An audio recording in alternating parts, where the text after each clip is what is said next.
To attach a picture to a text message on Samsung Galaxy S24 Ultra, open Samsung Messages app, tap a conversation of the contact you'd like to send the picture to.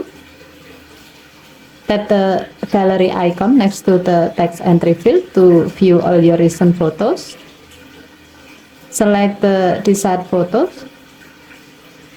Next, choose the set image quality you like to use. As the example, we will select medium.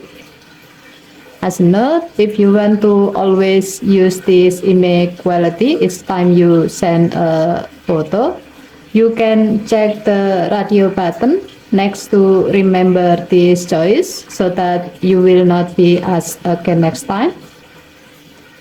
Now tap OK button.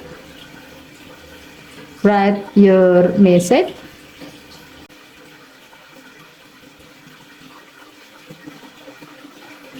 And then tap send button to send the selected photo and your text message. Okay, thank you for watching. Please help to like and subscribe. Have a nice day.